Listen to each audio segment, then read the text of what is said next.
सुल्तान महमूद गजनवी 971 को गजनी में पैदा हुए। आपने 33 साल तक अफगानिस्तान पर हुकूमत की। सुल्तान महमूद गजनवी इस्लामी तारीख के बहुत बड़े जंगजू थे। आपने लातादाद जंगें लड़ी और हमेशा फतहयाब हुए। सुल्तान महमूद गजनवी को हिंदुस्तान में बुत शिकन के नाम से जाना जाता था, क्योंकि आप जहां जाते हुजूर नबी करीम सल्लल्लाहु अलैहि वसल्लम की सुन्नत के मुताबिक बुत तोड़ते चले जाते। जब हिंदुस्तान के राजाओं की अयाशियों की खबर आप तक पहुंची तो आपने इरादा कर लिया कि इस बुत परस्त धरती पर अब परचमे इस्लाम ही लहराएगा।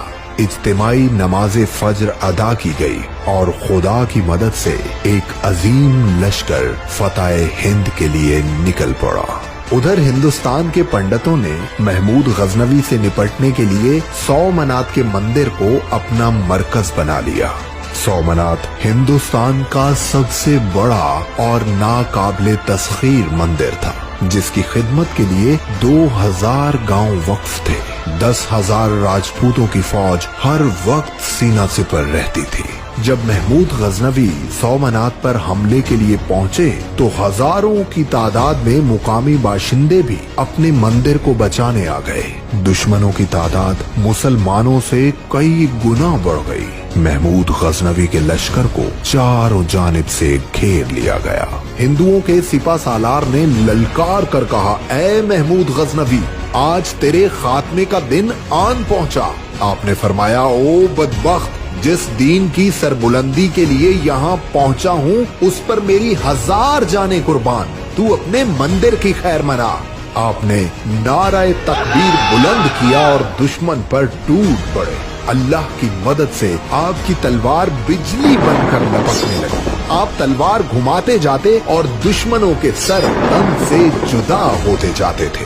पलक झपकते हर तरफ लाशों के ढेर लग गए। हिंदुओं के लश्कर में भगदड़ मच गई। सिपा सालार को एहसास हो गया कि उसका मुकाबला सिर्फ सुल्तान से नहीं बल्कि कोई ताकत है जो कहर बनकर उसकी फौज पर टूट पड़ी है।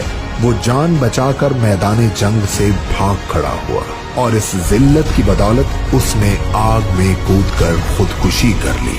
सोमनाथ पर इस्लाम का परचम लहराने लगा। महमूद गजनवी मंदिर में दाखिल हुए तो अपने सामने हिंदुओं के सबसे बड़े बुत को देखकर वजद में आ गए। अल्लाहु अकबर का नारा लगाकर तलवार बुलंद की और सोमनाथ के बुत को पाश पाश कर दिया। पूरे हिंदुस्तान पर मुसलमानों का कब्जा हो गया, जो तकरीबन 1000 साल तक कायम रहा। सुल्तान महमूद गजनवी इस पूरे खित्ते पर शेर की तरह राज करने के बाद 1030 को इस जहाने फानी से कूच कर गए।